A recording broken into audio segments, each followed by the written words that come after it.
Hi, I'm Pastor Len Smith, interim pastor here at Shepherd's Heart Fellowship, Church of the Brethren in Osceola, Indiana. Today we're going to continue talking about Brethren Brush with Greatness based on a book written by Frank Ramirez, who's recently retired as the pastor at Union Center at Church of the Brethren here in northern Indiana.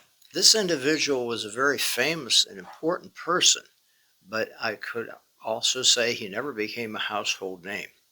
His name was Andrew W. Cordier, and the W stood for Wellington. Andrew Wellington Cordier was a graduate of Manchester College in 1922. He earned his Master of Arts in 1923 and his Ph.D. magna cum laude 1926 at the University of Chicago. Cordier was first licensed and then ordained by the Church of the Brethren into the ministry.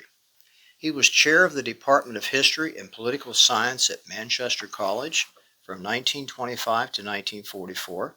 He was also a lecturer for Indiana University's Extension Division. He also helped establish the first peace studies program at the college level anywhere in the United States. He accepted the call to become the first chair of the Brethren Service Commission in 1942. He entered the larger world of international diplomacy, taking a position in the United States State Department in the waning days of the Second World War. Cordier, in his capacity as an expert on international security, directly helped shape a brand new organization and was one of those who influenced the government of the United States to support and join what became the United Nations in 1945. Then he became one of the United Nations principal movers and shakers. He was assistant to the Secretary General and then Undersecretary of the United Nations from 1944 to 1962. His commitment to peace stood him well in his tireless work for negotiation and reconciliation. He was also personable and a much-loved employer. He personally supervised 3,500 employees of the United Nations. Cordier was a familiar figure at that time on television. He would sit to the left of every United Nations Assembly president throughout those years he served. Cordier resigned his UN post in 1962 when the Soviet Union accused him of trying to run the entire United Nations by himself.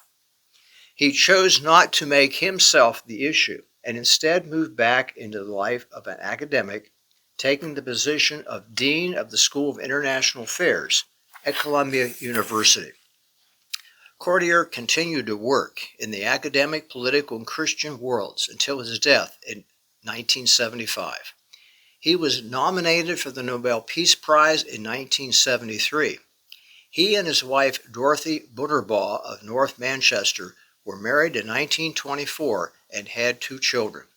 The auditorium at Manchester College was named in his honor, and it is in North Manchester that the two are buried. I might add a personal footnote. His wife, Dorothy Butterbaugh, would be a distant cousin of my wife, Teresa Heckman Smith. I hope you enjoyed learning about this infamous or famous, I guess we could say, or famous unknown person who had a critical role in the early years of the United Nations, the ordained Church of the Brethren minister, Andrew W. Cordier. And we invite you also to seek us out here at Shepherd's Heart on a Sunday morning for life application classes at 9 a.m.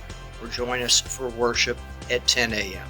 Tune in next week. Check us on YouTube for another story in the saga of Brethren Brush with Greatness.